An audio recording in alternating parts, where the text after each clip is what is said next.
આપણા ત્યાં એક જેમ્સ ફોર્બસ નામનો એક અધિકારી હતો. એ જ અધિકારી આપણો જે હતો એ ખરેખર આઈસીએસ અધિકારી હતો.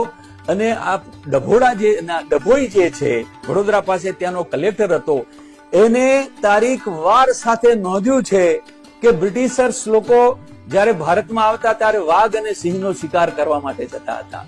આ લોકો જે છે અને રાજા મહારાજાઓ પણ સિંહનો અને વાઘનો શિકાર કરવા જતા હતા. એટલે આ લોકોનો સિંહનો અને વાઘનો શિકાર કરવાનો એક મોટો શોખ હતો, એમાં એક ગૌરવ અનુભવતા હતા. પરંતુ જેમ્સ ફોર્બસ નામનો આઈસીએસ કલેક્ટર ડભોઈનો લખે છે કે આ બધા રાજા મહારાજાઓ અને બ્રિટિશર્સના જે માણસો બંદૂકો લઈને આવતા હતા, જ્યાં સુધી દેવી પૂજક અથવા વાઘરી તેમની સાથે જોડાતો નહીં ત્યાં સુધી એની મદદથી જ એ ખરેખર વાઘનો અને સિંહનો શિકાર કરી શકતા હતા. અને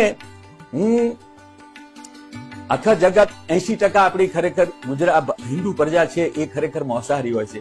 સસરાનો શિકાર કરે, હણનો શિકાર કરે, સુવરનો શિકાર કરે.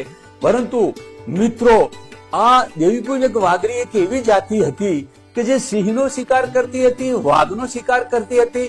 અન્ય પ્રજા જેમ એની મિજબાની કરતી હતી, એમ આ દેવી પૂજક લોકો સિંહ અને વાઘના શિકારની મિજબાની કરતા હતા. તારીખ વાર સાથે જેમ્સ ફોર્બને એના ઓરિએન્ટલ મેમોર્સ નામના ઇતિહાસમાં લખ્યું છે. એ વાંચ્યા પછી આપણને એમ લાગે કે આપણે દેવી પૂજક જેને સામાન્ય જે છેવાડે રહે છે, પણ ખરેખર આ એક મૂળ નિષાદ ક્ષત્રિય જાતિ છે. અને રામાયણ લખાયું એના માટે પણ આ લોકો નિમિત્ત બન્યા હતા.